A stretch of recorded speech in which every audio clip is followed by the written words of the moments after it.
Es una gran conferencia. Cada conferencia de Salvador es un acontecimiento, es como una performance. Espero que también lo sea esta. No solamente nos instruye, sino que además nos divierte, le da un punto de diversión, aunque siempre son apasionadas. Pero realmente Salva lo que es arquitecto y urbanista. El urbanismo actualmente está constituido por diferentes saberes fragmentarios, sociológicos, de historia, de ingeniería, de arquitectura, de botánica, de paisajismo, incluso últimamente de física y química medioambiental, cuestión respecto al CO2 que produce y tal actividad.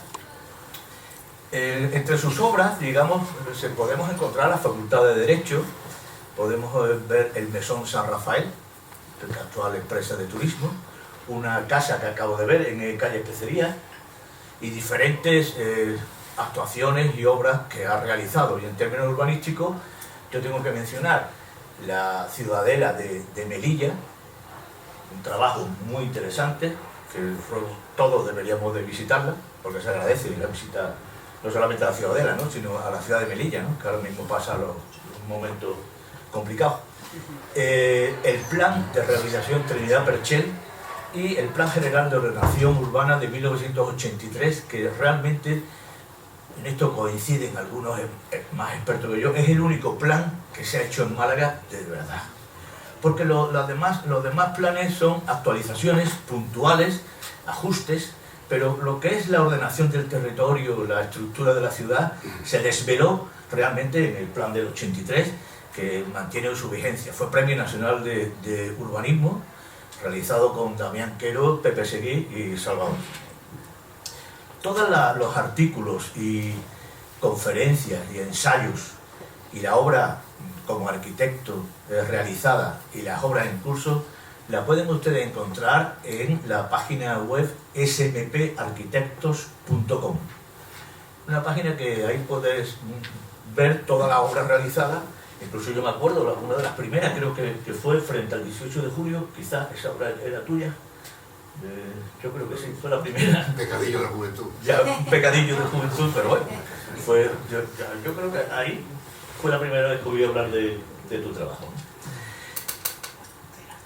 Como arquitecto y como urbanista, en los dos sentidos, o en ese amplio despliegue que ha hecho Salva en artículos, conferencias, ensayos, es por dos motivos, ¿no? El primero es porque él realmente entiende el aspecto de la urbe, la estructura material, la fisicidad de la ciudad, sus edificios, sus espacios, su infraestructura. Esta es la materialidad de la urbs, pero al mismo tiempo de las cívitas, las relaciones sociales que se producen en ese espacio urbano, que modifica el espacio urbano, al mismo tiempo que ese espacio urbano modifica ese tipo de relaciones sociales. Esto yo creo que es importante. En el frontispicio de su página web reza: la arquitectura es el feliz encuentro entre un espacio y su tiempo. Cada obra arquitectónica tiene que tener su espacio, y cada obra, cada relaciones sociales produce un tipo de espacio, y se reconoce la sociedad en esa materialidad y al mismo tiempo modificada, como decimos. Yo conocí a Salvador con ocasión del movimiento vecinal incipiente hace muchísimos años en la Trinidad y Perchel Norte. Había una población, los ciudadanos, que no querían ser expulsados, hoy día diríamos gentrificados, con una apertura de programación, estoy hablando de casi la prehistoria, ¿no?, pero con una apertura de la programación de la Alameda que fue traumática, porque la gente fue expulsada y fueron a la periferia con graves quebrantos de su salud mental e incluso física. Bueno, lo expulsaron de una forma ruda o abrupta. Entonces había gente que quería mantener en su hogar. Afortunadamente se coincidió que una serie de jóvenes profesionales, arquitectos, asumieron ese movimiento vecinal como un paradigma del nuevo urbanismo, y se realizó el plan del PERI de Trinidad Perchel. Está claro que también ese PERI, ese plan especial, fue como una bandera, ¿no?, que se usó por parte del nuevo urbanismo alternativo. Luego tuvo sus ajustes, lógicamente, pero fue el preludio del movimiento urbanístico donde los ciudadanos querían ser dueños de su propia historia y de su propia ciudad. Yo creo que ese fue el inicio. Después vino el Plan General del año 83. Con lo que nosotros creo que éramos, bueno, yo por lo menos, no sé si Salva, éramos rojos, pero digamos unos rojos ilusión, si se me permite el símil de una opción política con los colores, ¿no? Bueno, pues hay un impulso, pero no sé, a mí me ha gustado eso de rojo ilusión, ¿no?, como tu ilusión. Bueno, porque no éramos tampoco tan demasiado rojos, ¿no? Pero sí teníamos ganas de cambiar y efectivamente se realizó luego un cambio, pues la verdad, muy importante. Hasta el punto de que hoy día decimos que Málaga, la ciudad, está de moda a nivel nacional e internacional.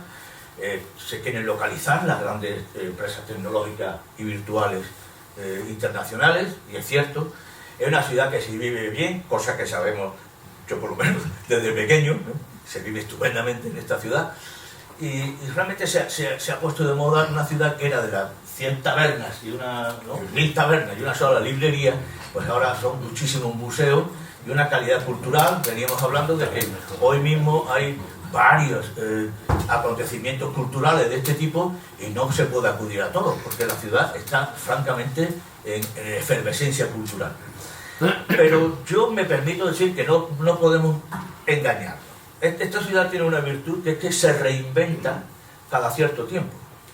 Digamos, la Málaga comercial del siglo XVII y XVIII, la Málaga pues, hecha generalmente por gente venida de fuera, por inmigrantes, la Málaga industrial del siglo XIX, una Málaga turística con Torremolinos, ¿no?, del siglo XX, a grandes rasgos, por supuesto, y la Málaga actual, donde es muy diferente a la que se conocía.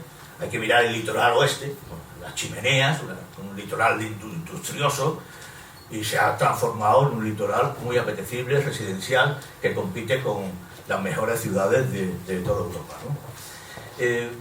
Como digo, no deberíamos de engañarnos en este éxito, porque ese reinvento sí es fácil en una ciudad que, si la comparamos con Sevilla, con Cádiz, con Córdoba, es difícil que Sevilla, Córdoba, se reinvente después de 2000 años de éxito, con una producción agropecuaria reconocida mundialmente. O sea, es difícil que se puedan reinventar. Sin embargo, nosotros tenemos esa agilidad, o esta ciudad tiene esa agilidad para reinventarse.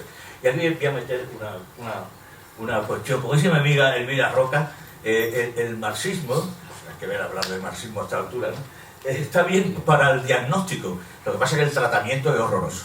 Pero el diagnóstico no está mal, en el sentido de que, quiero decir, esta ciudad no ha tenido una clase hegemónica que ha podido cohesionar y dirigir una ciudad, de forma que, digamos que un ciudadano de las 3000 viviendas del Polígono Sur de Sevilla vive de una forma precaria, pero se reconoce en el imaginario social de toda Sevilla. Dice, bueno, no, sí, claro, sevillano, no estoy comparando, sevillano, de la Torre del Oro, la Giralda, se reconoce en esa estructura ideológica que esas clases dominantes han impregnado y han cohesionado en la ciudad. En Málaga no pasa eso. En Málaga a veces hay alguien que vende un solar y resulta que es de la oligarquía. Es decir, falta esa capacidad de homogeneizar, que al mismo tiempo una virtud, que es la virtud de ser ágiles y poder aceptar, hacer un parque tecnológico, ser de los primeros de España, recibir ingenieros por parte, o crear aquí de Google, como Bernardo Quintero, ¿no?, traer el tema de los virus de Google. Bueno, pues yo me quiero quedar en la ciudad de Málaga, y efectivamente atrae inteligencia, trae talento, ¿no? Bueno, tenemos esa, digamos, fortaleza y al mismo tiempo la debilidad de que las cosas cambien. Bueno, no voy a dar más la lata. Lo que sí quiero terminar es diciendo que no es casual que la ciudad haya alcanzado estas posiciones, o sea, reconocida internacionalmente como una ciudad de moda y tal. No es casual. Ha habido una gente a la cual se le debe ese trabajo, ese lanzarse, ese quitarse el disfraz de andaluz, no sé, antiguo, y lanzarse a nuevos horizontes. Y han hecho posible esa gente que tengamos la ciudad que tenemos actualmente. Y una de las personas que han hecho posible y siguen haciendo posible que esta ciudad esté de moda es Salvador Moreno Peralta. Muchas gracias, Salvador.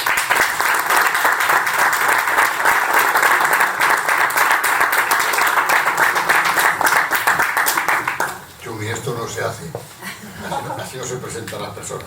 Porque luego se le queda un nudo aquí y a ver qué va a decir. Y necesita 20 litros de agua.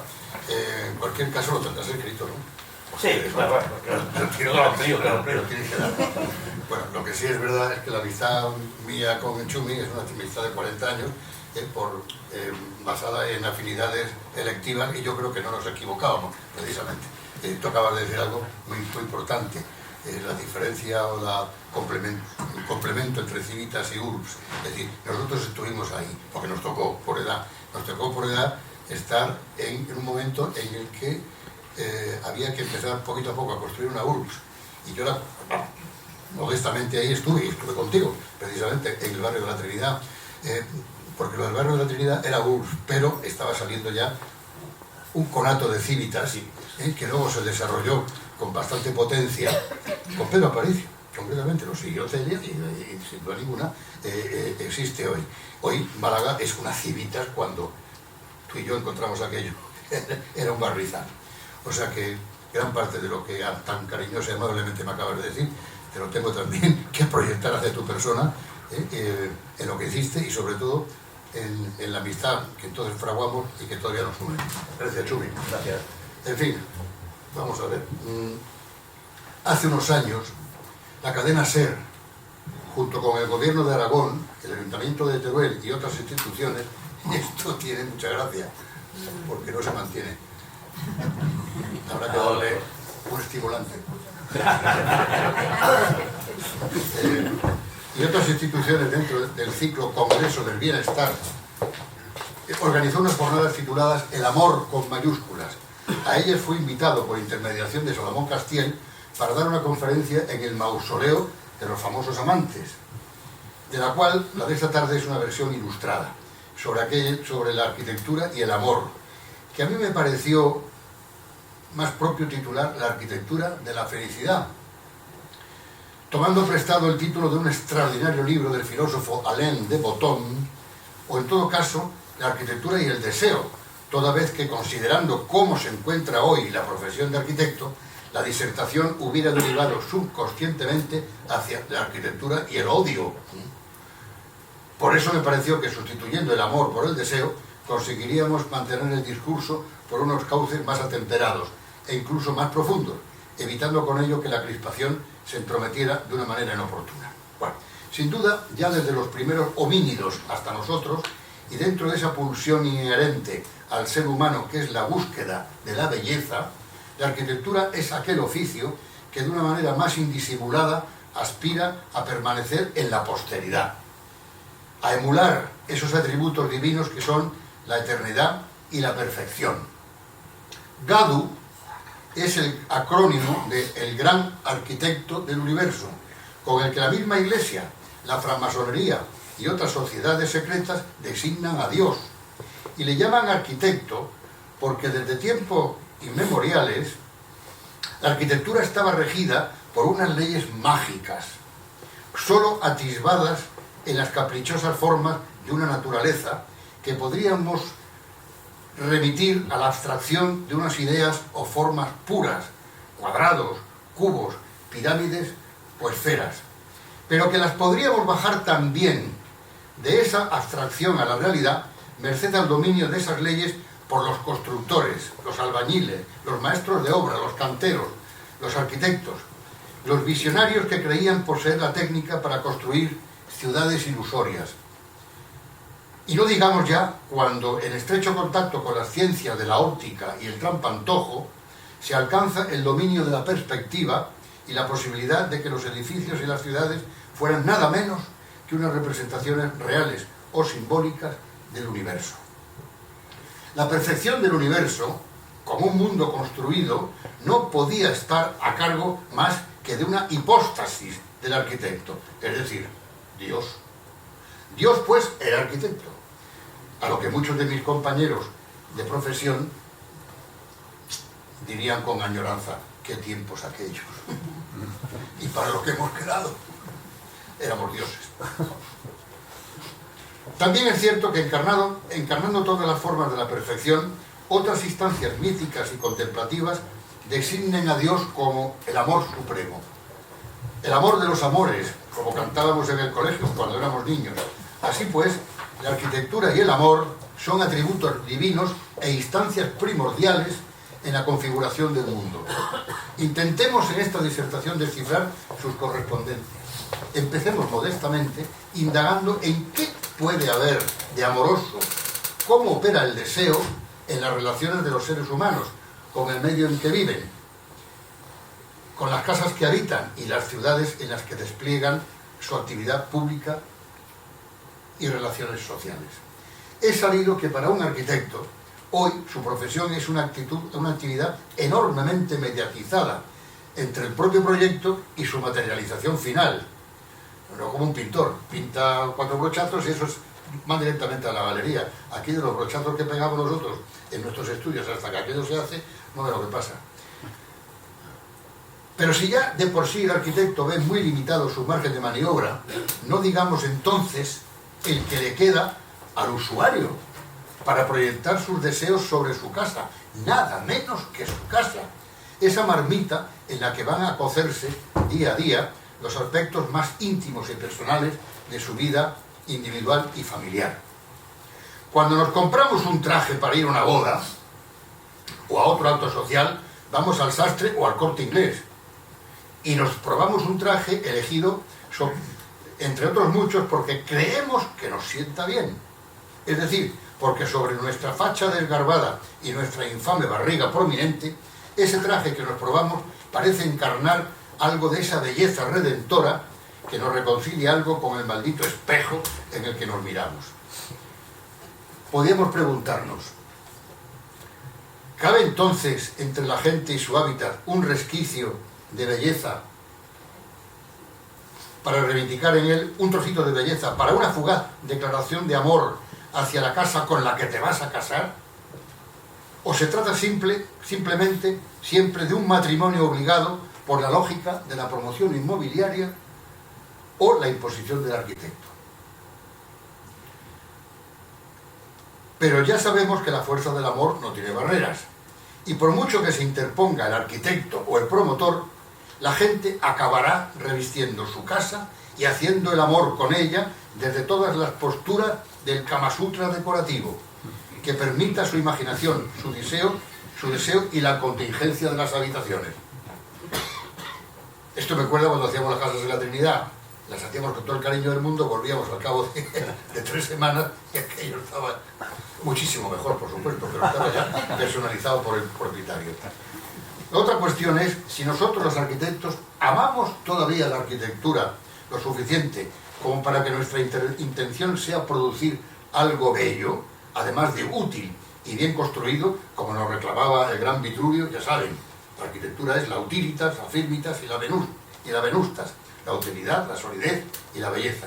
¿Tenemos además margen para hacerlo? Hubo un tiempo, que por cierto duró mucho, en el que la belleza encontraba en la arquitectura uno de sus principales ámbitos de expresión, prácticamente desde el mundo grecorromano hasta principios del siglo XX. Sí, hubo un tiempo en el que la arquitectura encerraba unos valores, digamos, objetivos, pero no solo en ella. La belleza estaba en unas relaciones de armonía con las leyes de la naturaleza, perceptibles a través de los sentidos que, en cierto modo, movían al espíritu hacia la tríada formada por la belleza, la verdad y el bien. Toda la filosofía ha estado profundizando en ese concepto, disputándose amigablemente el terreno entre la ética y la estética, desde Platón y Aristóteles hasta los estoicos, los senechistas, los escolásticos, los renacentistas, el explosivo romanticismo alemán y todos los eclecticismos, revisionismos y reinterpretaciones que se han podido hacer a lo largo de los tiempos hasta ese relativismo absoluto que caracteriza la modernidad, con especial relevancia en los tatuajes y en los peinados de los futbolistas. Sí. En todo esto resulta clave esta idea de la armonía pitagórica, según la cual todo en la naturaleza puede estar contenido en el número, de que existe un sustrato instintivo según el cual el universo puede remitirse a unos principios primordiales de orden matemático que a la postre determinan las proporciones correctas de las cosas, el orden, el equilibrio y, en definitiva, las razones de una lógica de la cual se deriva la belleza. La idea del canon, del módulo básico al cual todo es referenciable y desde el cual toda belleza es derivable, estaba ya en la escultura griega, en el Doríforo de Polícleto, en el Aproxiómenos de Lisipo, en la Venus del Esquilino. Esa señora que está ahí, que anda que no nos costaba dibujar esto, ¿verdad que sí, José María?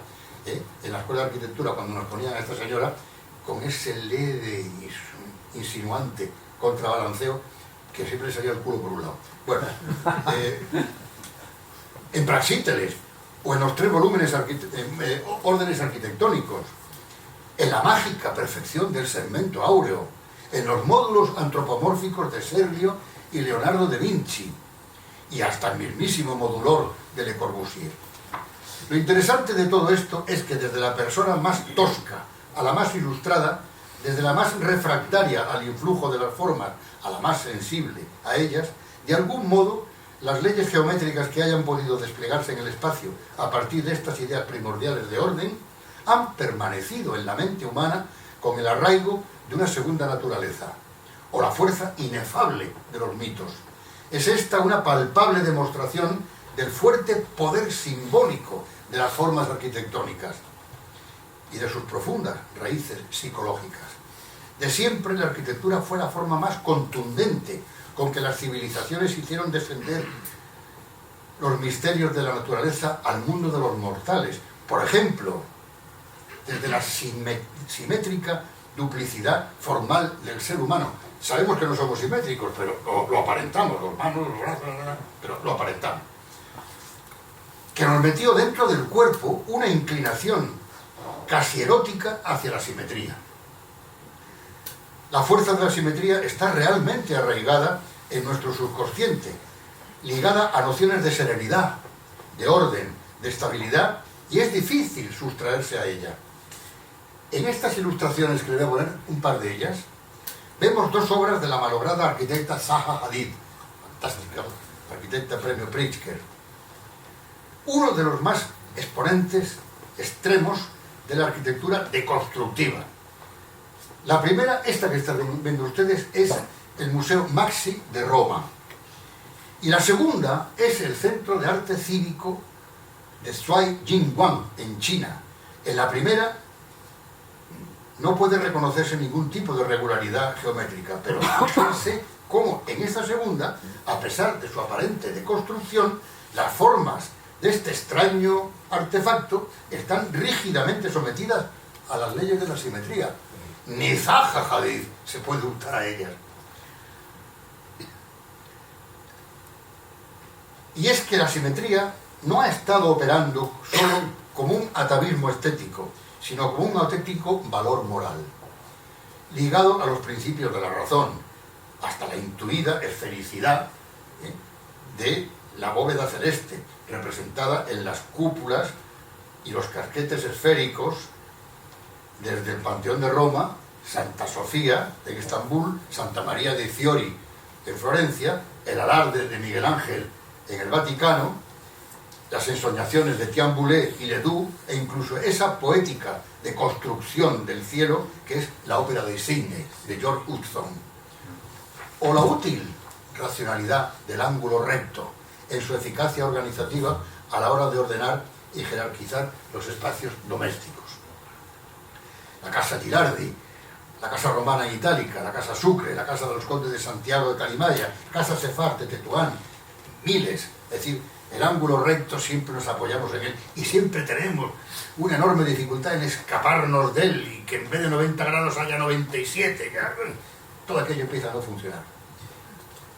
aunque realmente luego funcione, pero es muy difícil intelectualmente sustraerse a ello. Los barrios y las ciudades, como por ejemplo el caso de Mileto, Tingat, o México, la Ciudad de México. Los territorios, como las roturaciones del Imperio Romano mediante el Ascenturiato. Todo el Imperio Romano estaba cuadriculado. Y muy especialmente esa proclividad de la cuadrícula para la representación arquitectónica del poder. En este caso, Telelamarna o Teotihuacán.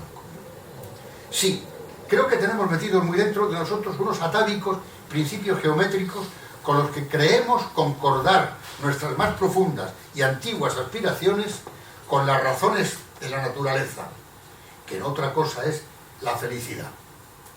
Incluso cuando en plena modernidad Mies van der Rohe, en su famoso pabellón de Barcelona, para la Feria Internacional del 1929, descompone los cuerpos geométricos en sus elementos primarios, planos y diedros, y aun cuando el gran arquitecto alemán no tuviera ninguna voluntad de conformar volúmenes materiales y espacios cerrados, estaba haciendo como un viraje retrospectivo hacia esos orígenes primordiales de la geometría. Si ustedes se cogen este templo y empiezan a deslizar las paredes por un lado y para otro, de forma que no encierren ningún volumen, les va a salir el pabellón de Barcelona. El pabellón de Barcelona, como miles de años antes lo fuera el Partenón, el Acrópolis o el Panteón Romano, son hitos que jalonan una memoria común de todos nosotros, con la que se identifican y a la que refrendan. Son, por tanto, unos paradigmas estéticos colectivos y, como tales, soportes y representación de una idea de la felicidad por su resonancia, por su sintonía entre las razones del individuo y las del universo. ¿Cuántos panteones no habrán visto ustedes en la vida? ¿Cuántos frontones? ¿Cuántas cortes? Es impresionante, impresionante. Es el paradigma del equilibrio en la arquitectura institucional, ¿no? Bien, belleza, deseos de perennidad, representaciones simbólicas del universo y conjura de nuestros miedos.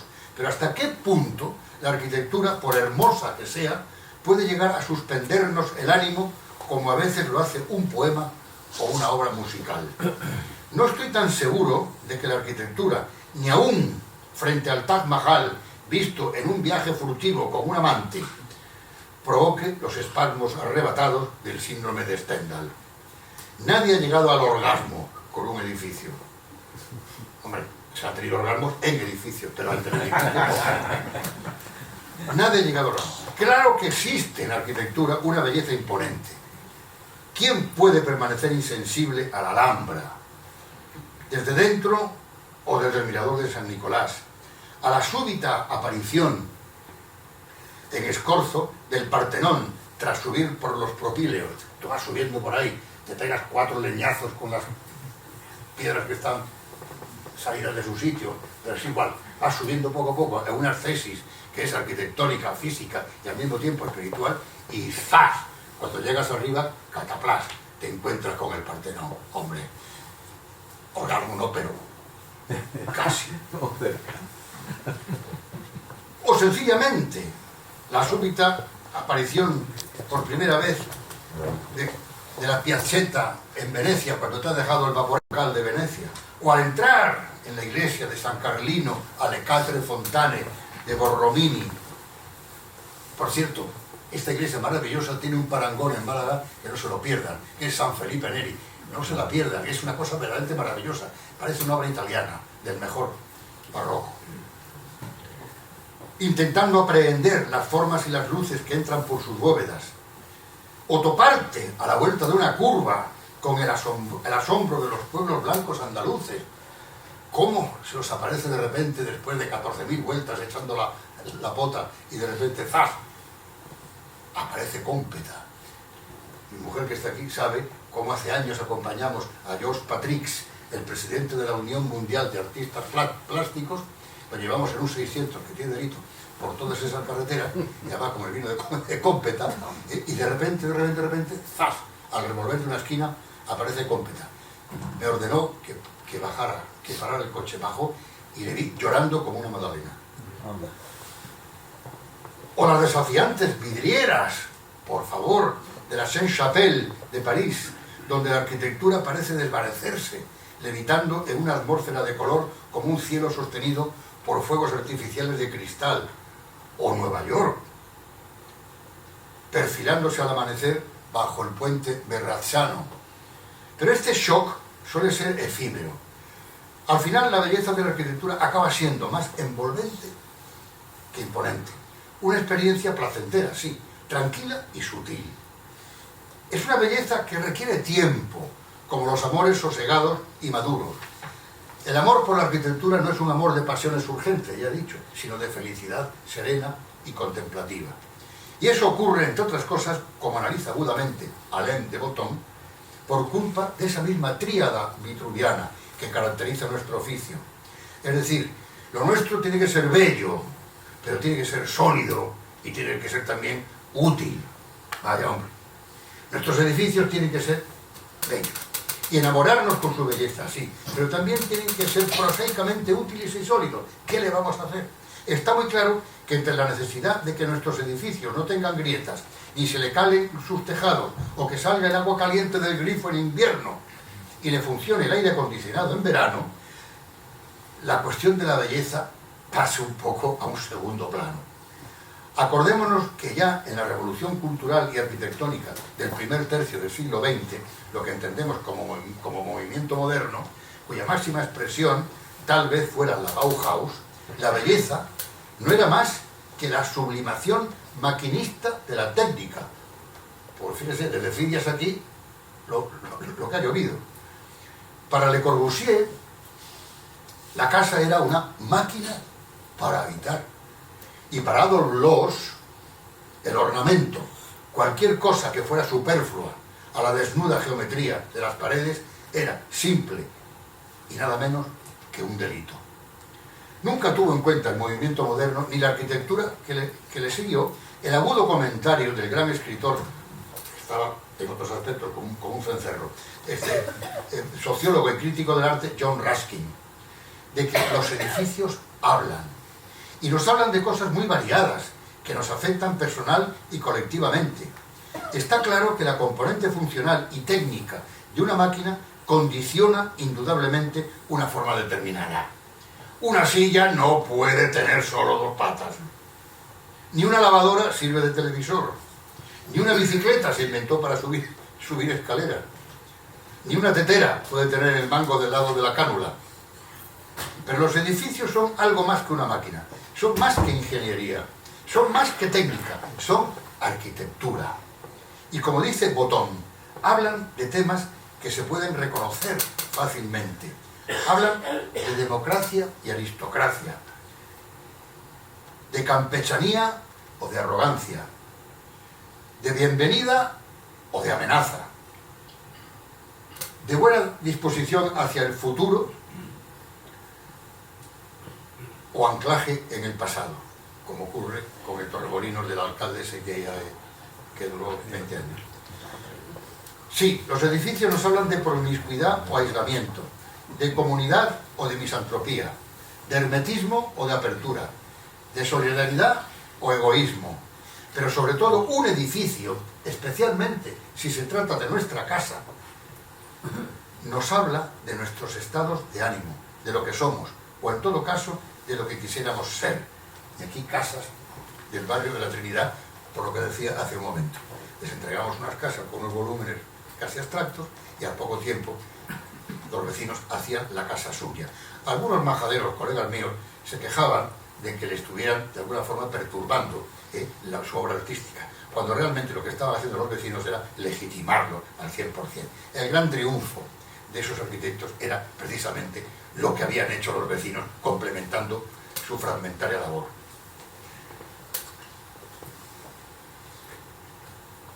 Por ejemplo, la viejecita de la foto sabía desde el primer momento lo que era y en dónde vivía, pero también sabía muy bien lo que quería ser y dónde quería vivir. Quería ser ella misma, pero viviendo en su mismo ecosistema doméstico, pero digno. Por eso sufrió una feliz transformación, incluso personal, cuando le rehabilitamos el Corralón de Santa Sofía, donde nació y vivió toda su vida, en el barrio de la Trinidad. Siempre dije que conseguimos rehabilitar a la viejecita. La ingeniería está bien para dotar a nuestros edificios de elementos de eficacia energética, de confort, de seguridad, pero no para decirnos qué formas deberían de tener. La nevera, la cocina, el calentador de gas o las persianas no tienen la suficiente fuerza icónica como para determinar cómo van a ser nuestras casas, ni proporcionarnos la envolvente felicidad de nuestro refugio. No me veo amando mi casa por la eficacia del friegaplatos, ni por la melamina de las paredes del ascensor. Como hemos dicho, durante siglos la arquitectura ha estado regida por unas reglas compositivas que giraban en torno a unos principios estilísticos que han perdurado en el imaginario colectivo. Pero hoy día el pensamiento y la reflexión sobre el arte han desembocado en un amplio delta de relatividad y confusión, en un Cristo. Tremendo. Todo lo que están viendo ustedes ahí, o casi todo, es arquitectura moderna. ¿Tiene algo que ver una cosa con la otra? Yo creo que no. Había momentos en que en la arquitectura del 19 una casa se parecía a la otra, ¿no? Hoy día, este pobre hombre que está ahí absolutamente abrumado es que no entiende nada, no sabe qué cosa de lo que ahí le rodea es bello o no. Probablemente lo dicten los galeristas. Siguiendo con Ruskin, en el que ya hay, lo que decía, en el que la historia ya no es secuencia, en este caso, sino coexistencia, es amalgama, es justaposición, es sincretismo e indeterminación, en el que ya es muy difícil introducir el principio rector de un canon, por carencia de referentes. Hoy deberíamos reconocer que la cuestión de lo que es bello en arquitectura resulta muy difícil de dilucidar, y en consecuencia no sabemos muy bien qué razones tenemos para amar, para desear, para odiar o para que nos deje indiferente un edificio. Siguiendo con Ruskin, las obras de arquitectura nos proponen cosas, nos invitan a participar con ellas, aceptándolas, transformándolas, adaptándolas. Están ahí para solucionarnos algo más que un problema de utilidad, algo más que para suministrarnos un cobijo.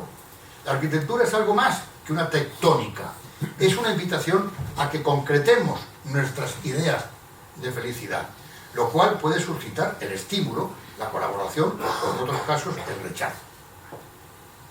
Hay lugares cuyos espacios se concuerdan con nuestras formas de concebir la vida, y a veces los sitios más insospechados esconden más mensajes de los que los dictadores del arte y la belleza están dispuestos a admitir.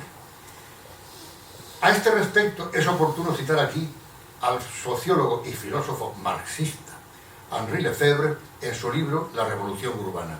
Dice Lefebvre: el ser humano no puede habitar sino en poeta. Si no se le concede en calidad de ofrenda o de don una posibilidad de vivir poéticamente o de intentar una poesía, la fabricará a su manera. Incluso la más vulgar cotidianidad conserva rasgos de grandeza y poesía espontánea. A mí esta frase me parece sencillamente maravillosa. Hoy nuestra cotidianidad está llena de eso, de lo que Marc Augé llamó los espacios del anonimato, como los aeropuertos, los centros comerciales, los hipermercados, las estaciones de alta velocidad, pero también los pequeños bares adscritos a una gasolinera. Caray, yo desayuno todos los días ahí y me encuentro con un señor que regenta un gimnasio de boxeadores y que ha sacado de la miseria albano-kosovares, con un señor que emigró hace 80 años a Suecia. Yo llego tarde al estudio porque en esa mesita que hay ahí tengo unas conversaciones que duran media hora. ¿Qué pasa? ¿Que esos sitios no tienen identidad? Usted es tonto, claro que tienen identidad. Usted lo que no me permite a mí es que yo conceda identidad a esos lugares. Y los concedo en la medida que sintonizan conmigo. Los expertos, como digo, no están dispuestos a concederle carta de naturaleza cívica a estos lugares, dando por hecho su esencial ausencia de identidad. Como si todos estos espacios fueran iguales, simbólicamente indiscernibles. ¿Quién ha dicho que no tengan identidad? De estos lugares se reprueba la despersonalización de su iconografía, la similitud de su mensaje.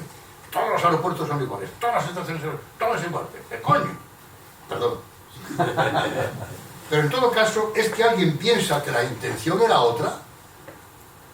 Esa homogeneización encierra un código de señales universales para poder identificarnos en un espacio global en el que, de lo contrario, podríamos estar más perdidos que el astronauta del 2001, una odisea del espacio. Que nadie se escandalice, por favor, entre el público, demasiado. Sean comprensivos y entiéndame lo que quiero decir. Pero desde el punto de vista semántico, los dos arcos parabólicos que componen la gran M de McDonald's cumplen exactamente las mismas funciones del arco de medio punto románico en el Camino de Santiago o el arco gótico ojival en la globalización de la Baja Edad Media. Y que el apóstol me perdone.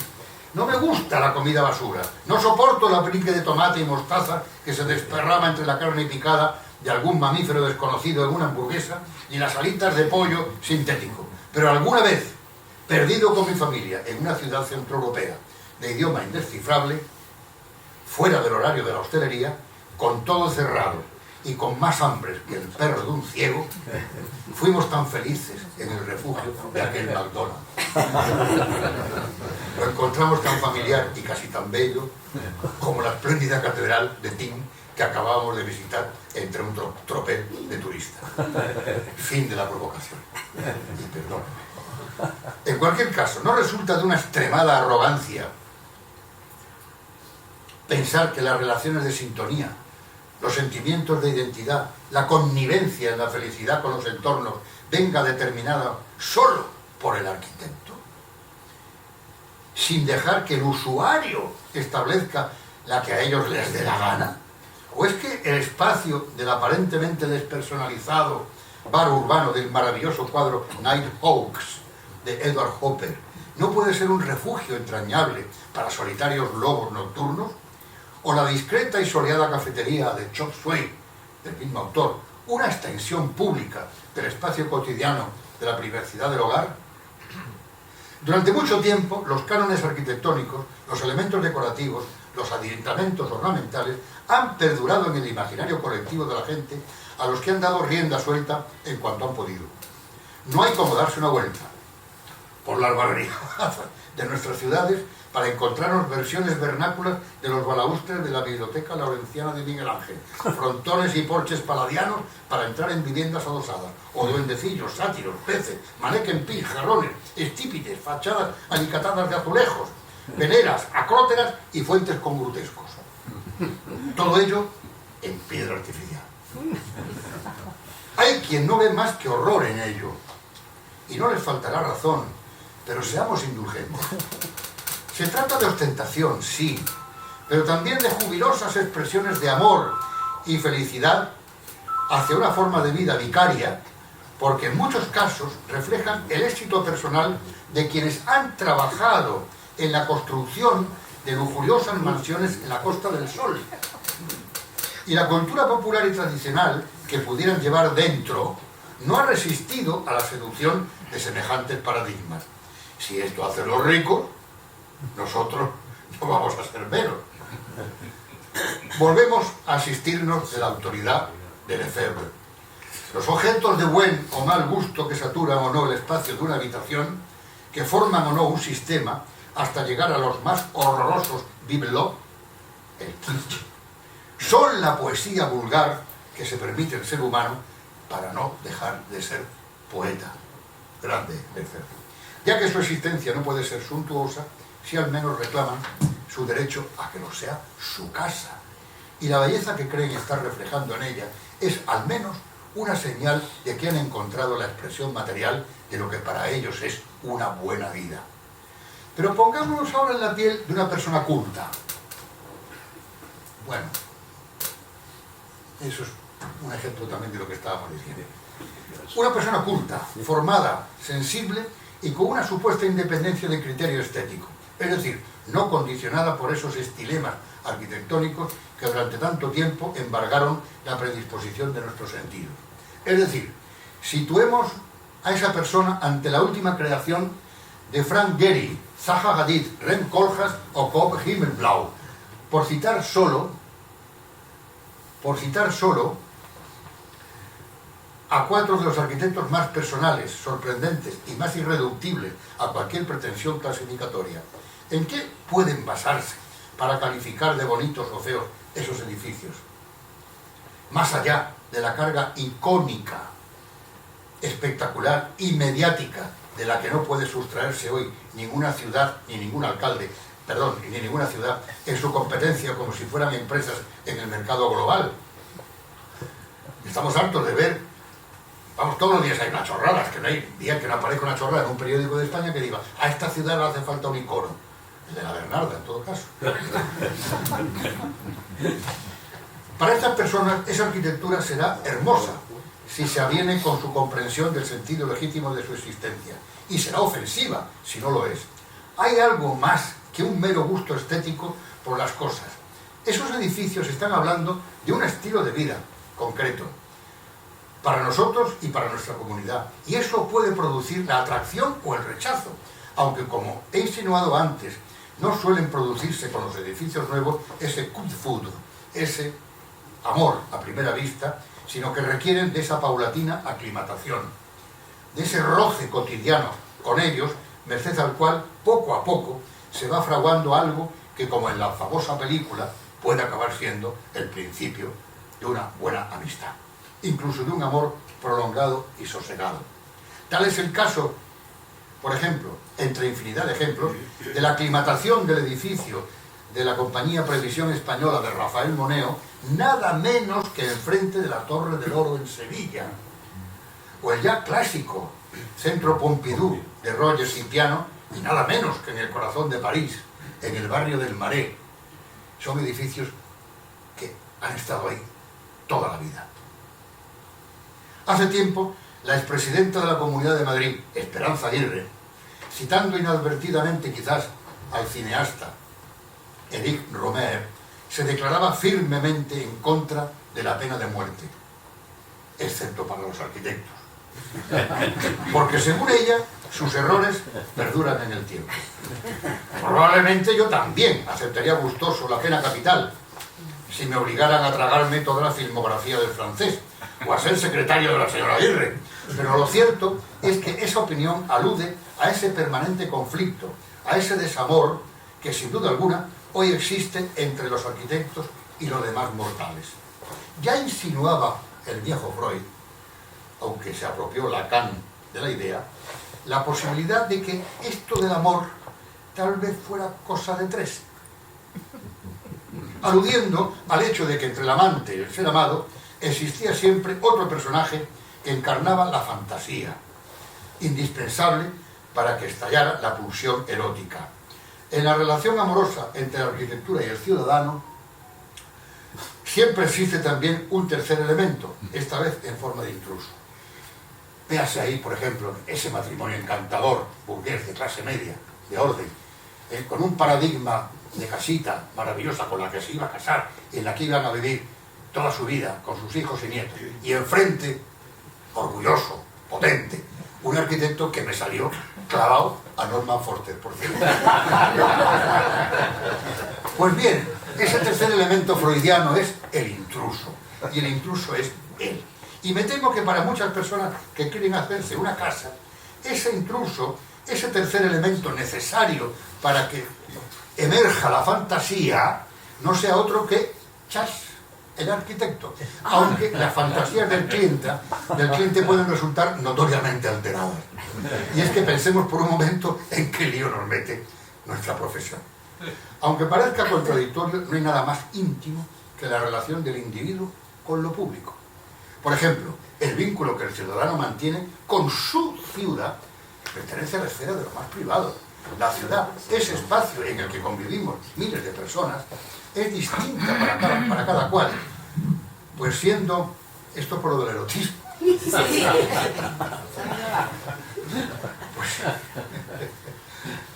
pues siendo el contacto permanente con ella lo que ha sedimentado los rasgos comunes de nuestra idiosincrasia, también ha moldeado lo esencialmente diverso de nuestra individualidad.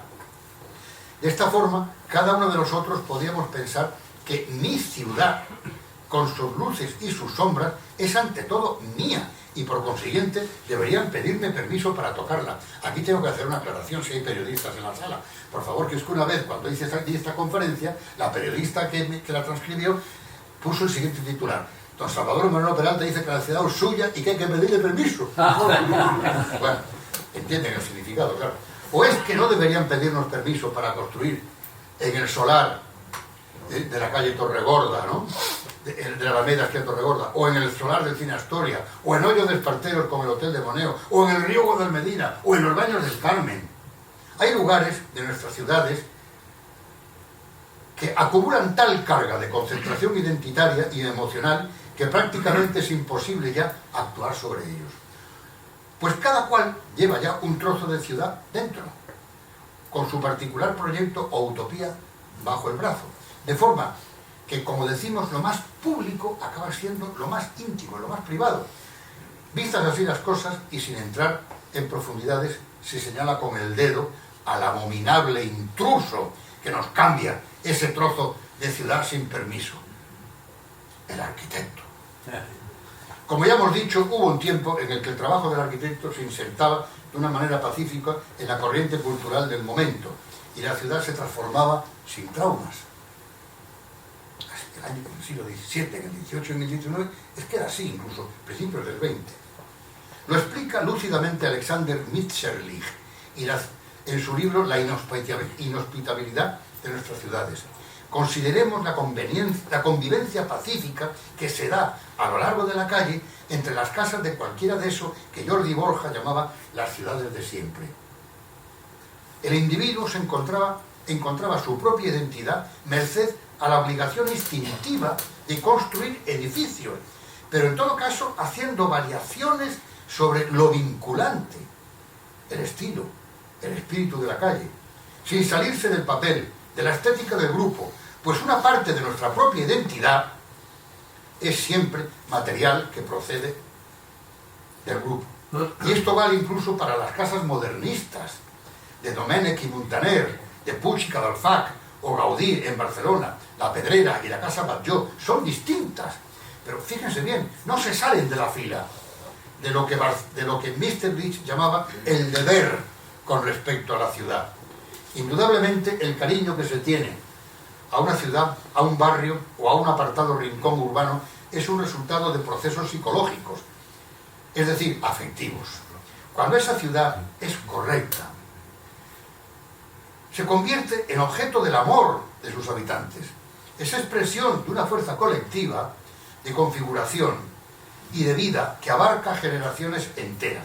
Posee una juventud que es más indestructible que la de aquellas, y una vejez que dura más tiempo que la de los individuos que en ella crecen. Mitscherlich contempla también la ciudad desde una clave freudiana, esto es más complicado, en la que no siempre hemos reparado. Desde las grandes ciudades provinciales, más íntimas y abarcables anímicamente, hasta las grandes metrópolis desbordantes, todas han tenido un componente femenino.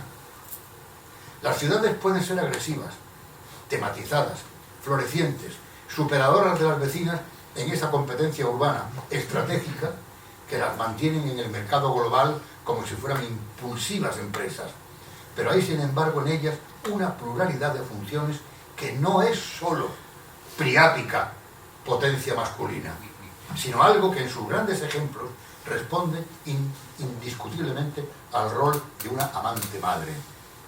La ciudad es un ser femenino, un ser al que se ha sucumbido y del cual no podemos liberarnos. Se es eternamente su hijo o su visitante enamorado. Recordemos el hermoso poema de Cavafis, La ciudad. Iré a otra tierra, iré a otro mar, otra ciudad ha de haber mejor que esta. No hallarás nuevas tierras, no hallarás otros mares, la ciudad te seguirá. Vagarás por las mismas calles y en los mismos barrios te harás viejo. Cavafis está hablando de ese ámbito extrauterino que es la ciudad de la infancia, femenina y dominante, en donde se han labrado los fundamentos épicos de la existencia humana. Y esto ocurre incluso con las ciudades que a veces nos fueron hostiles. Málaga, por ejemplo.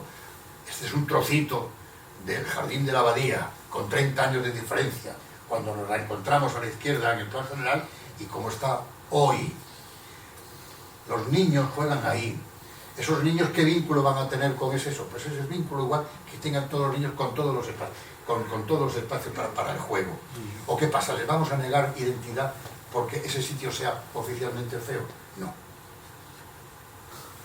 Recordemos la enorme sensualidad de la Alejandría de Darrell en el Justine de su famoso cuarteto. Es suficientemente sabido que la naturaleza sensual de la novela tiene más que ver con el erotismo del propio Durrell que con la vida real de Alejandría. Pero ¿es acaso más real la Alejandría real que la de Darrell? ¿No nos exige ya su aceptación el propio autor en su nota introductoria cuando proclama que los personajes son ficticios, pero que precisamente solo la ciudad es real? ¿No son acaso reales esa sucesión de amantes imaginarios como la Casablanca de Michael Curtis, con Bogart y Bergman, o la Saigón de Marguerite Duras, o el Tánger de Paul Bowles? ¿Quién no ha experimentado alguna vez el amor de una ciudad dulcinea con una pasión más fuerte que la de un Aldonza Lorenzo de carne y hueso? Los que construyeron la Málaga del siglo XIX y principios del XX, los de la Plaza de la Merced, calle Larios, es decir, los que levantaron los edificios en las calles de nuestras ciudades históricas, los maestros de obra anónimos que construyeron en una forma instintivamente solidaria, armoniosa e enraizada en una tradición inefable los maravillosos pueblos blancos de nuestras provincias andaluzas, incluso los que insertaron en esa melodía urbana los acordes pomposos de iglesias y palacios, todos ellos durante siglos parecían estar trabajando conforme a un guión ya escrito y aceptado por todos, como hijos comunes de la ciudad madre del que aventuraba Mr. Riggs. Y a partir de un momento, tal vez en el movimiento moderno, los arquitectos crearon con ímpetu persuasivo una nueva ética y una nueva estética para la sociedad de masas. Quizás pocas veces haya habido una concentración de talento y una mayor confianza y optimismo en la idea de progreso que la que encarnaron los arquitectos de la primera mitad del siglo XX. Este contradictorio siglo que alcanza por igual las cimas de la civilización y las cimas del horror. Pero paradójicamente, y cuando más falta hacía, la arquitectura desapareció del bagaje cultural de cualquier persona con un nivel medio de ilustración. El siglo XX, tras las revoluciones del cubismo, la abstracción, el dodecafonismo musical, la arquitectura funcionalista y todo lo que vino después, se vio obligado a explicarse, como los matrimonios que tienen una larga conversación antes de reconciliarse y darse una segunda oportunidad.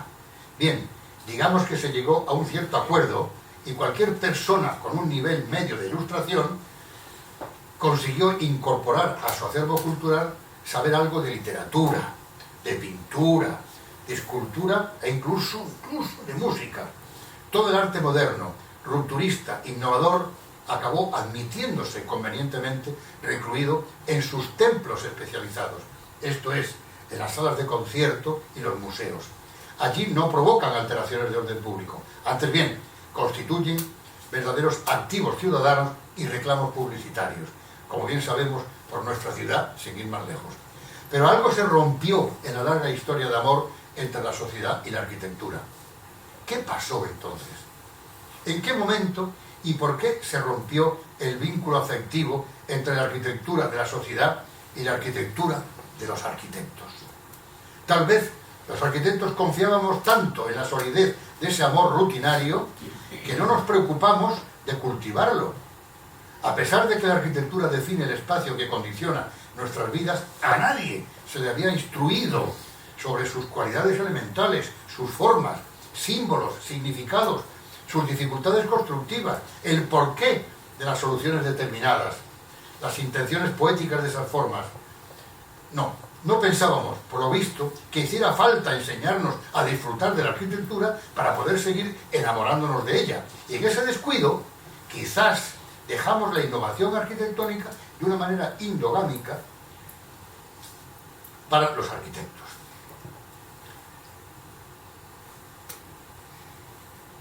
para una geografía de artefactos de autor, para edificios públicos, para corporaciones, representaciones estentóreas del poder, pero no fuimos capaces de encontrar el correlato formal de la hipertecnificación del mundo moderno en nuestra vida doméstica y cotidiana, que se enmascara con estilos del pasado. Hoy estamos asistiendo a la construcción acelerada de una ciudad de cómic, de una ciudad del futuro con la que los tecnócratas y los lobos de la nueva economía financiera quieren simbolizar su poder emergente. Pero a partir de una hora determinada, estos lobos financieros, estos madmen, estos ejecutivos se bajan de sus iconos, construidos bajo la premisa de que ese icono sea el más raro, el más feo y el más distinto que el de los demás. Ese es el momento de irse a sus casas, quitarse la corbata anudada a su cerebro y de refugiarse en comunidades cerradas con casas de muñecas que reflejan la vulgar ideología de una clase media y de algunos de sus fantasmas.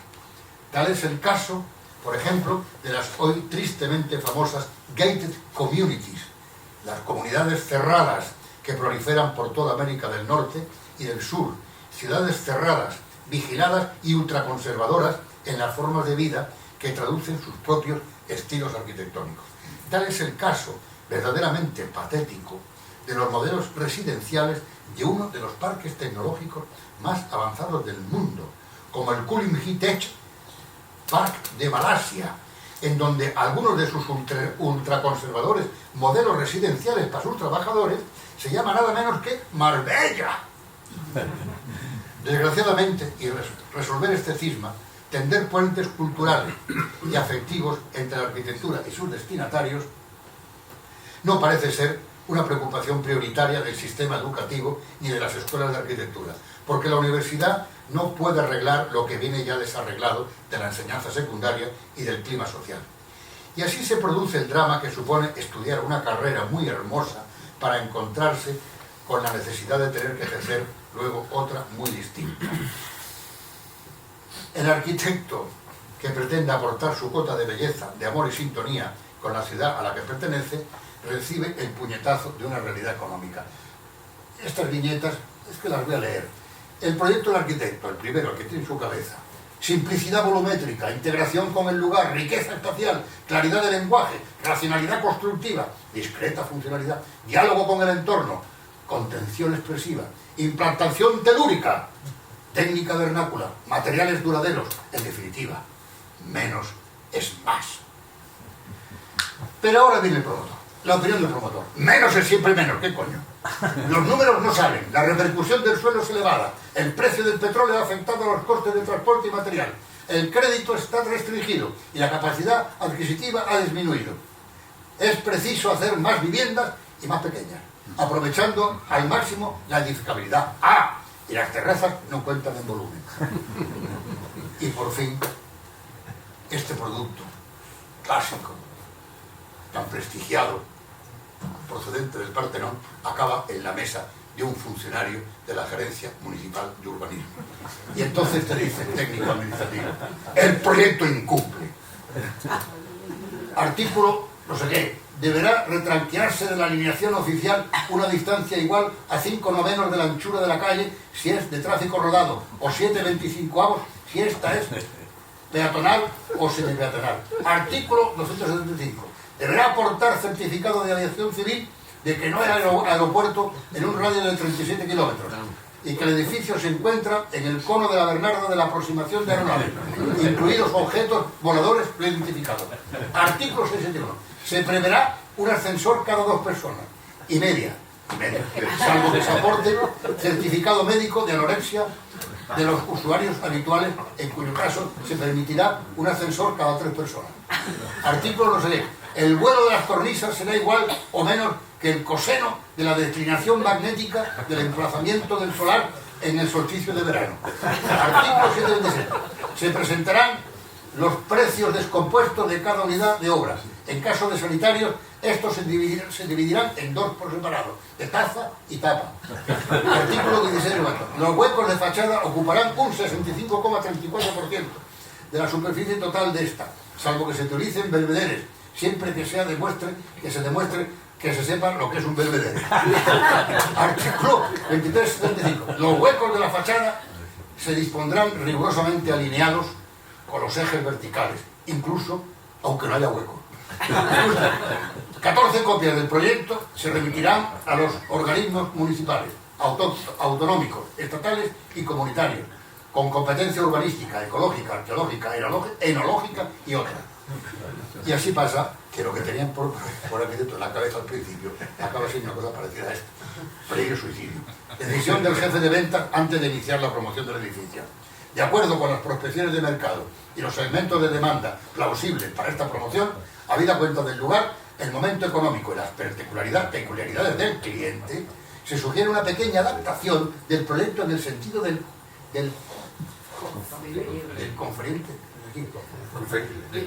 conferirle al mismo un carácter más andaluz y doméstico, sin alterar los parámetros fundamentales de volumen, altura y ocupación.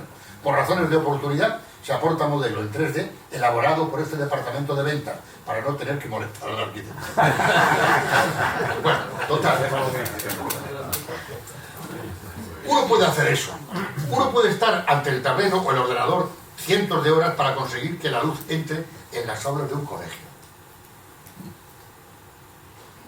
de forma que se cree en ellas un ambiente proclive al optimismo, el aprendizaje y a la felicidad. O intentar emular al genial arquitecto Álvar Aalto, intentando construir espacios utilizando la luz como material de construcción, como hacía en la biblioteca universitaria de Helsinki, la biblioteca y aula magna del campus de Otaniemi, o el salón de actos de la Caja Nacional de Pensiones. O moldear un paisaje, como hacía Gunnar Asplund en el sobrecogedor cementerio de Estocolmo, para que el alma contrita encontrara algo de consuelo emanado de la belleza telúrica de la naturaleza. O incluso hacer una metáfora fulgurante de un paisaje brumoso como un collage de la vieja industrialización, tendiendo un puente entre un pasado fabril que desaparece con el mismo orgullo con el que renace un futuro de una productividad de nuevo cuño, magníficamente expresado en sus propias nuevas y genuinas formas, que fue lo que hizo Frank Gehry en el Guggenheim de Bilbao. Uno puede estar miles de horas pensando en detalles domésticos o grandiosos para que el mundo exterior sintonice con los más íntimos deseos, aspiraciones y anhelos del ser humano del presente, que luego alguien te descalificará la obra porque no has mantenido la proporción vertical de los huecos de fachada, has diseñado una puerta muy estrecha, tu edificio está en zona inundable o están mal señalizados los urinarios. Y ya terminamos de verdad. Mal que les pese a los burócratas del pensamiento, los sentimientos siempre han sido el secreto anhelo de la razón. Y si esto vale para los filósofos, incluso los más racionalistas, más aún para los arquitectos, en cuya formación hemos sido abducidos por una tentación de orden, una irreprimible incitación moralista que nos ha llevado a enmendarle la plana al intrínseco desorden de la vida, con sus sentimientos y pasiones. Los arquitectos, incluso los mejores, al verse obligados a moldear los espacios de lo cotidiano, han acabado por moldear nuestra misma forma de ser. Si no han sido dioses, por lo menos han sido demiurgos, esos geniecillos que traducían la idea de la caverna platónica al mundo de los mortales. Con la mejor intención del mundo, a veces con una sensibilidad fuera de lo común para sintetizar el espíritu de la época, han querido poner en un orden pitagórico donde había un orden fractal, que es la razón que subyace por debajo de la razón que se nos escapa. Hay un amor ordenado en los ensanches decimonónicos, en las perspectivas barrocas desde la Piazza del Popolo, con la confluencia de la Vía di Ripetta, la Vía del Corso y la Vía del Babuino en Roma, en los palacios barrocos de Potsdam, Karlsruhe o Bolivikon. Hay un orden en los proyectos que hacemos, pero también los hay en los que no hacemos, en las favelas o en los barrios marginales latinoamericanos, y no tan latinoamericanos, sobre los que se superpone un orden vital, autoorganizado y sugerente, bajo la apariencia del caos. Por eso, y con ello termino, cuando un político en campaña le reprocha a otro que no tienes modelo de ciudad, no se da cuenta de que hay tantos modelos como ciudades, y que las ciudades son espacios mágicos, que se van construyendo día a día con un pulso colectivo que es el de todos nosotros. No se da cuenta que los proyectos están para realizarlos, y a medida que estos se realizan, la ciudad cambia y al mismo tiempo se consolida y permanece. Esa es la gran paradoja de la existencia, que está hecha de tiempo. La ciudad somos nosotros, pero también es verdad que somos lo que la ciudad ha querido que seamos. Llevémonos pues bien con la ciudad. Y para ello no nos empecinemos tanto en ser sus constructores, sus dueños o sus víctimas. Simplemente declarémonos ciudadanos, que es tanto como decir sus partidarios, buscando la belleza allí donde ésta se manifiesta, pero sobre todo allí donde se oculta. Ser ciudadano significa ser un poco artista, en la medida en que seamos capaces de ver esa belleza oculta, porque no hay ciudades feas, sino miradas atrociadas. Y en cualquier caso, recordemos con Stendhal que la belleza es siempre una promesa de felicidad. Muchas gracias.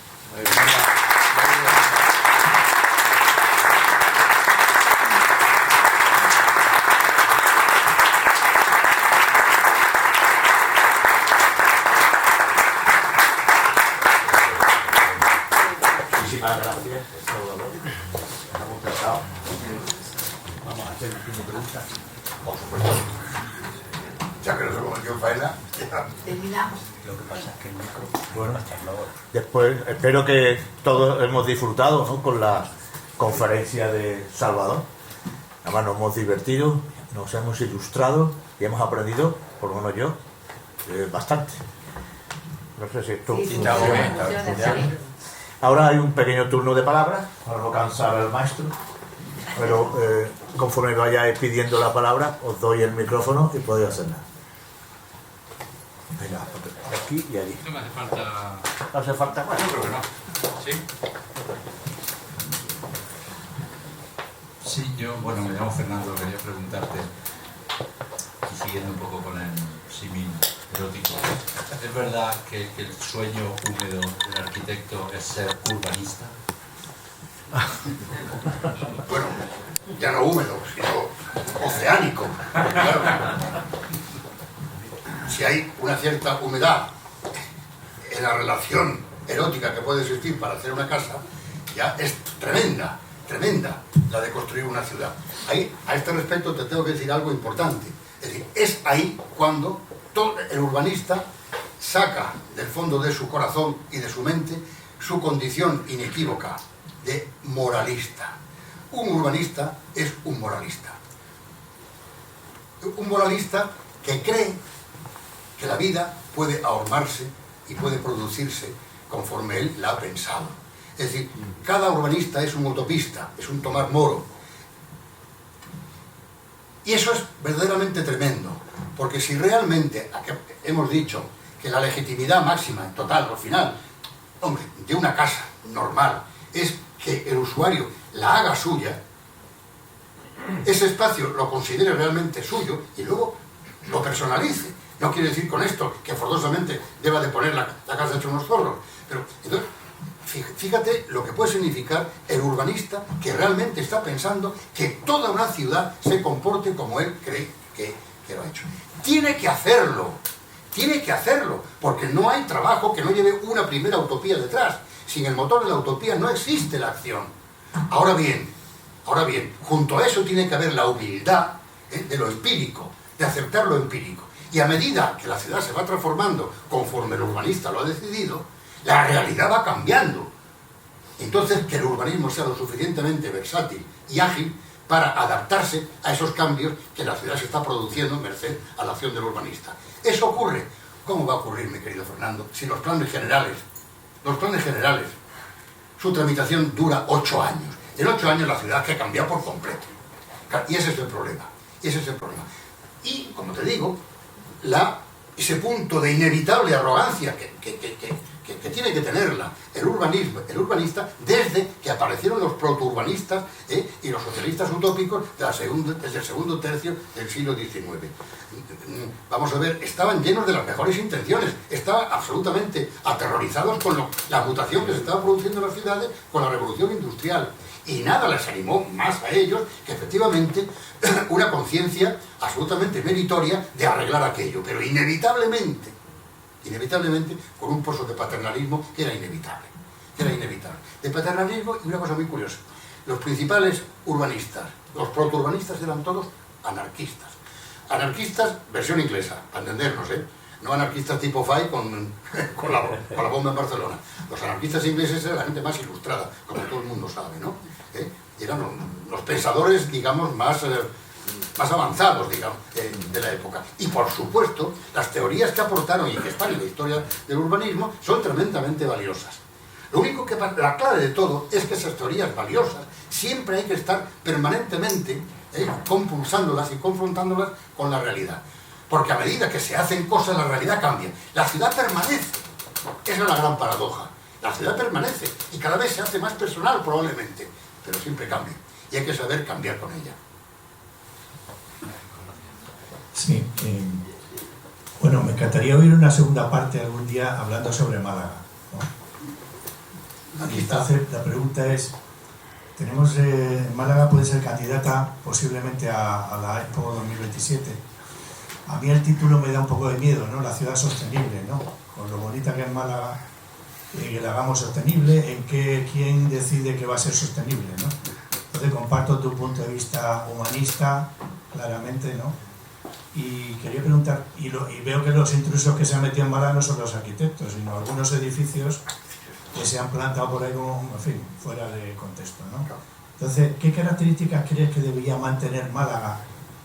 Y si es posible, regulatoriamente hacerlo, porque los contratos públicos, privados, etcétera, van en una dirección que me parece muy materialista y menos humanista, ¿no? Entonces, preguntarte cómo ves Málaga y si no, pues ojalá te podamos oír otro día. No puedo estar más de acuerdo contigo, porque además justamente de eso hemos estado hablando hace creo que una semana en la Sociedad Económica y en otros foros.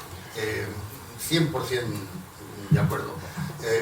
Yo no me voy a manifestar en contra de la Expo, líbreme Dios, porque no, sería también esa arrogancia que tanto criticamos, no me gustaría participar de ella, pero sí prevenir cuáles son los efectos negativos que pueda tener efectivamente la Expo del 2027. Las Expos hoy, ese tipo de Expos no tiene sentido ninguno. Las Expos tenían sentido en el siglo XIX y en el primer tercio del siglo XX, cuando las comunicaciones no eran las de ahora, entonces la forma de exhibir adelantos técnicos de todo tipo era haciendo el escaparate de las Expos. Las de Londres, las de París, las de Barcelona, las de la 88, las del 29, etc. El Crystal Palace de Paston, la Torre Eiffel de París, evidentemente, la Galerie de Machine también en París, ese tipo de historias. Casi podemos llegar, y mal, hasta la Atomium de Bruselas del año 56. Hoy día no tiene ningún sentido, desde ese punto de vista. Ofrecer algo nuevo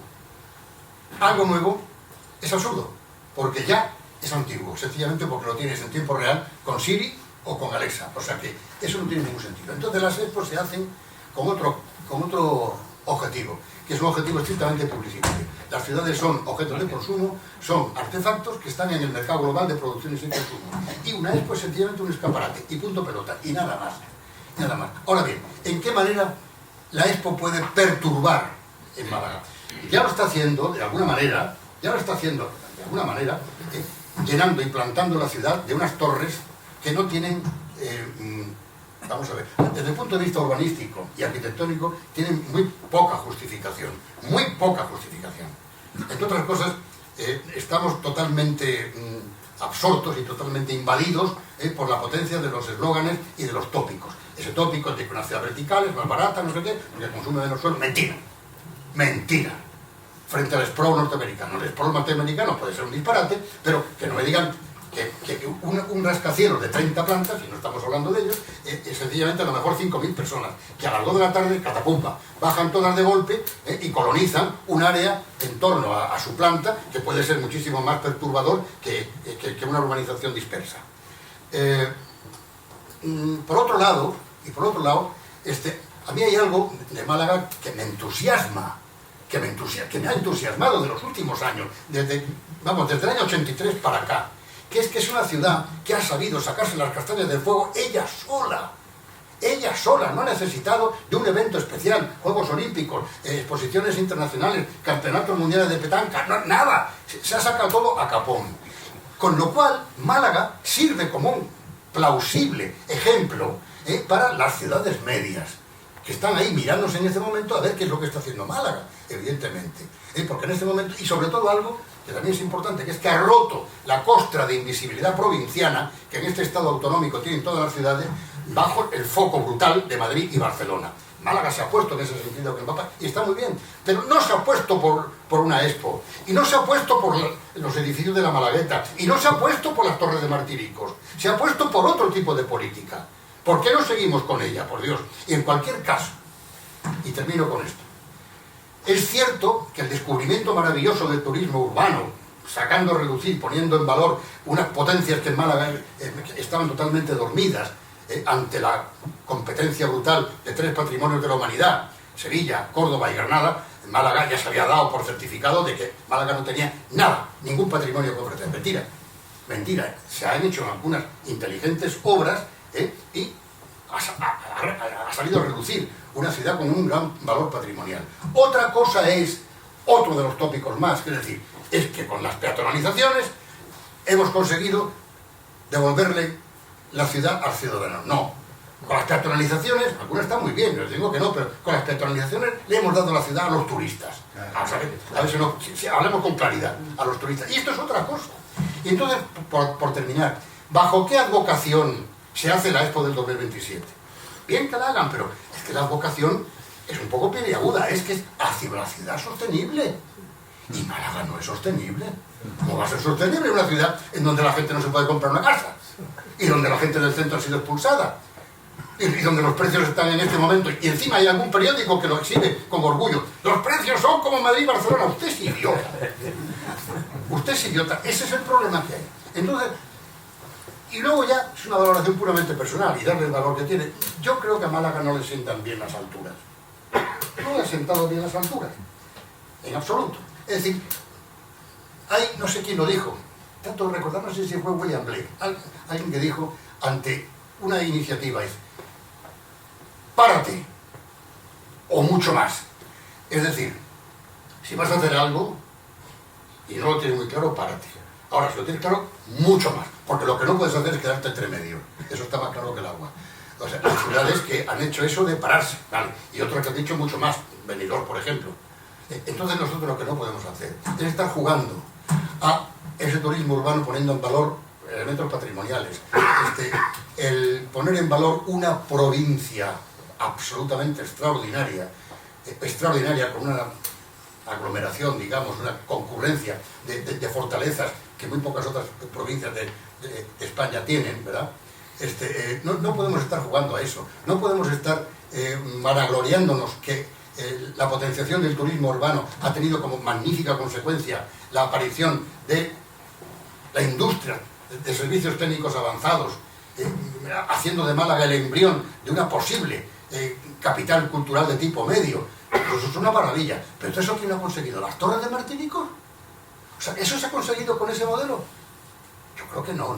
Yo creo que no. Es decir, ¿no será mucho más interesante, en vez de sobredensificar de una manera suicida determinados elementos, determinadas zonas de la ciudad, como por ejemplo, hemos visto Martiricos, o el Camino de San Rafael y cosas por el estilo, no será mejor ampliar el punto de vista y considerar que toda la provincia de Málaga es una gran ciudad, diversa, magnífica, bien comunicada, con unos valores verdaderamente tremendos, los que existen y los que no existen, con unas potencias productivas y con una potencialidad productiva, gran parte de la cual estaba oculta, porque la gente la abandonó para irse al ladrillo en los años 60. ¿No es mejor eso?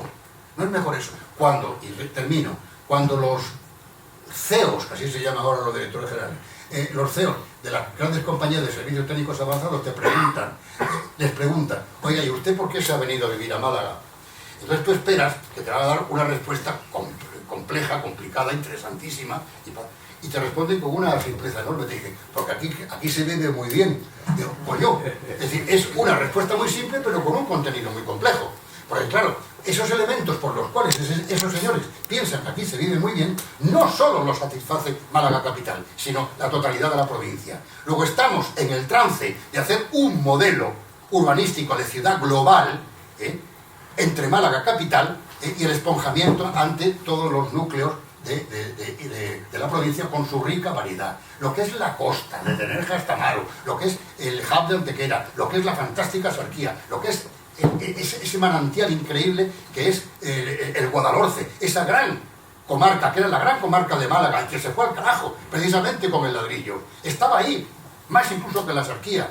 Y de la Sarquía, cuando estamos hablando de poner en juego el sector primario, no estamos hablando de un desiderato. El mercado mundial, y algunas son ya líderes mundiales, como es el caso de The Cops.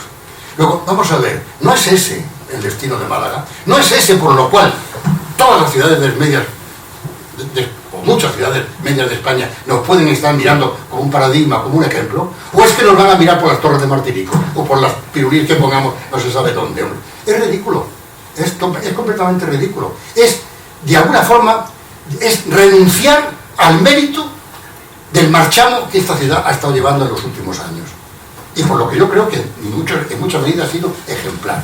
Pero como ha puesto de manifiesto el OMAU, con unas cifras que ahí están, no han hecho ninguna valoración política. Las cifras del OMAU son tremendas, tremendas, el Observatorio del Medio Ambiente, tremendas en cuestiones económicas, en la posición relativa de la renta per cápita, el índice del mercado de trabajo. Es tremendo. Málaga no está entre los puestos de cabeza de españoles. Se supone que eso lo tenemos que tener solventado dentro de 4 años para ver por el 2027, si no ya me dirás tú. O es que los orientales de no sé dónde, de la ciudad esta que está opositando, no van a presentar un proyecto del demonio en ese sentido, si son multimillonarios, son los dueños del mundo. Por eso te digo que lo mejor que tiene Málaga, lo mejor que tendría es seguir un poco como hasta ahora, ampliando su radio de acción a la totalidad de la provincia y olvidándose de rescatar algunos modelos que durante muchísimo tiempo fueron el ejemplo de lo que no hay que hacer, y ahora por delante de vivir lo que parece que empiezan a ser paradigmas, como es el caso de la infame Malagueta. Exactamente. Bueno, y sin equipamiento. Felicidades y gracias, Salvador. Eres un renacentista y encima divertido, guapo y gratis, no se puede pedir más. ¿Qué has dicho? Guapo. No te lo mando por WhatsApp para que quede constante. De verdad, muchas gracias. Tengo una protesta y tengo una pregunta. La protesta, como es asesor de McDonald's, ¿tú has visitado una factoría de McDonald's para ver la calidad de los productos? No. Perdona, ya te he dicho antes que detesto profundamente las hamburguesas de McDonald's, bueno, otra cosa porque no sé lo que están comiendo. Bueno, por eso te digo que vas allí, haces una visita que está muy bonita y te vas a enterar bien. Es interesante, es muy interesante. Pero en fin, eso igual estoy mal metido. Y la pregunta es muy sencilla, muy cortita. Porque no están aquí presentes, por cierto. ¿Qué consejo tienes para los arquitectos jóvenes? ¿Qué consejos tienes para los arquitectos jóvenes? Gracias. Como Valle-Inclán, quedaron suspensos. ¿Qué le puedo yo decir a un arquitecto joven? Vamos a ver, por un lado le tengo que decir que ha elegido la profesión más apasionante del mundo. Entre otras cosas, porque lo que contaba el otro día no sé quién, que lo preguntaba también en esos mismos términos, un arquitecto, y sobre todo un urbanista, ya que hablamos, un urbanista, tiene que ser la persona más culta del mundo, la más culta del mundo. Evidentemente no lo es. Hay un ramillete de profesionales, y no precisamente premios Pritzker, que sí lo son, pero es una persona que tiene que amasar entre sus conocimientos para poder luego dar un producto que sea válido en los términos en los que hemos explicado esta conferencia. Tiene que haber leído mucho, tiene que saber de música, tiene que saber de historia, tiene que saber, por Dios, sobre todo tiene que patear las ciudades, tiene que mezclarse con la gente, pero vamos a ver, tiene que vivir la ciudad. Si es que es tremendo, si es que lo que ocurre es que si tú te vas a una escuela de arquitectura, la enseñanza que reciben es indignantemente teórica, es decir, es que es sobre el plano. Vamos a ver, te voy a poner un ejemplo. Mira, hace 7 u 8 años, sí, más, a una chica de la escuela de arquitectura y a mí nos encargaron dar unos cursos de 4 meses, cortitos, Y digo, ¿yo de qué voy a dar? Entonces, se me ocurrió lo siguiente. Se me ocurrió a mí me encanta esta ciudad, me encanta patear una ciudad. Pasear por una ciudad es lo más interesante que pueda haber. Ya lo decía Guy Debord con las derivas. Abre los poros, no lleves ni siquiera el Google, y déjate llevar porque los sentidos te van diciendo. Al final acabarás entendiendo la ciudad muchísimo mejor que si llevaras una guía en términos de Gaddafi. Pero bueno, a lo que vamos. Planteamos el curso de la siguiente forma. Con grupos de arquitectos jóvenes, de alumnos, íbamos a patearnos la ciudad de Málaga en determinados sitios, especialmente elegidos en aquellos que pudieran ser tenidos urbanísticamente por irredentos, y aquí no hay nada que hacer, ¿no? Íbamos allí, con la intención, fíjate bien, la intención de escudriñar en cada rincón, en cada esquina, en cada suelo incluso, de esos sectores, algo de la arquitectura y del urbanismo mundial, porque nada se hace de la nada, todo es heredero de algo, y la arquitectura por supuesto.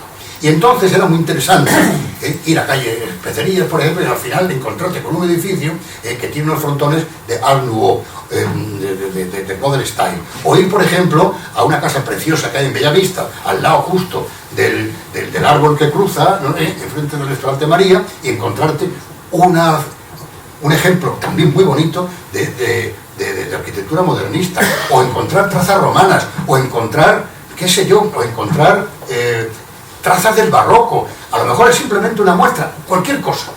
En cualquier caso, la visión, o por ejemplo, ver cómo los edificios barrocos de la ciudad, en vez de ofrecerse siempre de una manera contundente, lineal, a la perspectiva cónica de unas calles que van hacia allá, cosa que se puede permitir Roma, porque para eso es Roma, con la Plaza del Popolo y con la Vía de la Conciliación, etc. Aquí no se puede, porque la ciudad barroca está montada sobre una ciudad musulmana, por consiguiente no puede destrozar la única calle que se hizo, y se hizo muy bien, dicho sea de paso, fue la calle Lario, y también la calle Nueva, ¿no? Entonces, ver cómo, por ejemplo, ese efecto sobrecogedor que el barroco suele tener, escenográfico, que el barroco tiene sobre el urbanismo de su época, consistente en esas perspectivas cónicas, es decir, es como la ciudad como un gran teatro, ¿no? Como un gran teatro, y sobrecoge, precisamente viéndolo desde ese punto de vista. Bueno, pues ese efecto sobrecogedor, trasladado desde el barroco a una trama musulmana, se consigue por otros métodos, que es, por ejemplo, ir tranquilamente yendo por calle Gaona, por ejemplo, y de repente, ¡coño!, te encuentras siempre una gran iglesia o un edificio esquinado, siempre esquinado, nunca frontal, siempre esquinado, desde calle Alcazabilla mirando el museo, y la aduana te la encontrarás siempre esquinada, y así te encuentras todos los grandes edificios de Málaga, como te encuentras el Sagrario desde calle Santa María, es decir, te lo encuentras de forma que se te tienen que desvelar esos edificios, y al desvelar, ¡qué barbaridad! Es como cuando por la calle Salitre, Salitre no, perdón, se me ha ido, bueno, donde está desde calle Larios, al lado de Estracha, la pequeña.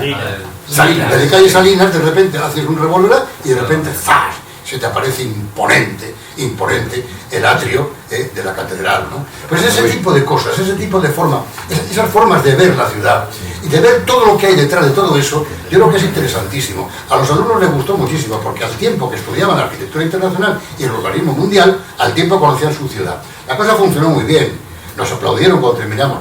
En consecuencia, no nos volvieron a llamar más. Otra pregunta, que vamos terminando. Salvador, enhorabuena al Club Liberal y por tu exposición, que me ha decepcionado. No es que me ha decepcionado, no, es que lo que me ha deprimido, perdón, he dicho un verbo que no era, deprimido. Si un creador, un creativo, un arquitecto como tú, está limitado por los permisos de obra, por el tema de la economía, por el que no se puede hacer el urbanismo que tú quisieras, es deprimente. A mí la verdad es que me gustaría que hicierais ustedes, los artistas, los que queréis a Málaga de esta manera, lo que queráis, no que esté condicionado por esas torres martiricos que crecen en una calle donde cuando yo vengo desde el campo de allí de Ciudad Jardín para abajo, me encuentro que ahí ya, cola de vehículos, cuando eso esté habitado, ¿qué va a ser de esto? ¿Qué va a ser de Málaga, que ha crecido casi el doble de habitantes y tiene las mismas calles que cuando estaba Franco? Ahora, pero fíjate, ahora que hablas de habitantes. Todavía. Fíjate una cosa, una cosa interesante, fíjate bien. Cuando te he hablado de ampliar el foco para estudiar Málaga, descomprimirla en ese sentido, para que no pase lo que tú estás diciendo, y coger todo el ámbito de la provincia, en la demarcación de Jorge de Burgos del siglo XIX, fíjate qué cosa más curiosa. El condado de Santa Clara, que es donde está Palo Alto, donde está la Universidad de Stanford, el Silicon Valley, tiene 1.700.000 personas, exactamente la misma población que tiene Málaga. La misma población. Málaga y provincia, claro. Málaga y provincia, claro. Málaga y provincia. Luego estamos hablando de que desde el punto de vista demográfico nadie le discutirá a Palo Alto su condición de ciudad global, ¿no? En el contexto geográfico y político económico mundial, ¿no?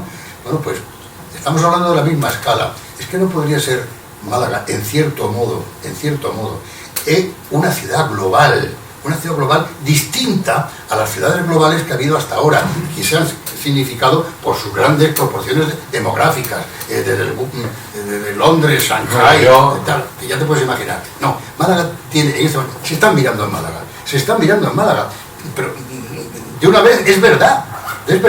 Ahora, ¿quién se está mirando en Málaga? ¿Quién es el que está diciendo que Málaga está de moda? ¿Quién está diciendo eso? Tengámoslo en cuenta, ¿quién está diciendo eso? Porque yo lo que estoy viendo aquí es una cosa, que es que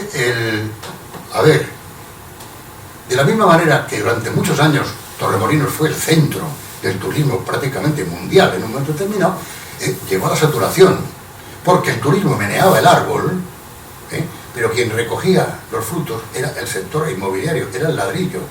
No está pasando ahora Lo mismo. que es lo mismo. No está pasando que la cultura y la innovación tecnológica esté moviendo el árbol y quien está recogiendo los frutos sea los fondos de inversión de difícil localización y que sea una vez más el ladrillo. ¿Para quién estamos de moda? Para los ladrilleros, que te lo digo yo que soy arquitecto. Claro que sí, hombre. Claro que estamos de moda. Y estamos de moda además por una gente muy curiosa, porque antes todavía, para lo bueno y para lo malo, llegamos a tener promotores locales. Ahora ya no los tenemos. Ahora los promotores son fondos de inversión, no se sabe dónde están, con equipos que vienen de Madrid y que son geniales, porque vienen a Madrid exactamente igual, con el mismo conocimiento de Málaga que puedo yo tener en este momento. De Andorra, por decir algo, ¿no? Es fantástico. A mí me da miedo lo que tú creaste en la zona de la Trinidad, que es un ejemplo de convivencia ciudadana, en muchos aspectos, aunque se ha quedado paralizado en muchos aspectos. Pero también me da mucha pena que yo nací en La Coracha y que aquellos han convertido La Coracha en lo que es el limonero número 2. Aquellos han puesto allí, parece una presa del limonero, y aquello es una manera también de, hablabas de Granada, Sevilla y Córdoba. Nosotros no somos capaces de mantener nuestro centro histórico como ellos han hecho, y por desgracia estamos haciendo demasiado población sin equipamiento y sin las zonas verdes correspondientes, que tú sabes que son el 10% de aprovechamiento medio se va en dinero para mantener la cúpula que hay económica alrededor de tantísimos empleados. Bueno, pues ya está, creo yo que ya hemos terminado. Si hay más preguntas, pues vamos a dar por terminada esta magnífica conferencia. Estamos, yo creo que agradecidos, y bueno, en otra ocasión el Club Liberal está abierto a cualquier intervención y cualquier participación por parte de todos vosotros.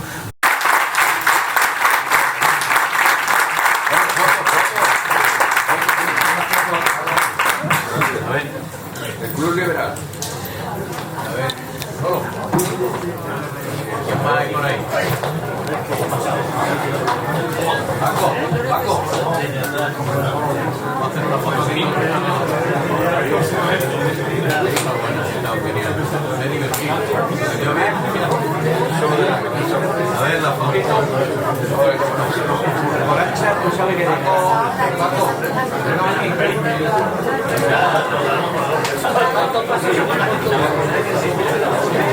Como el culo de minero. Mira,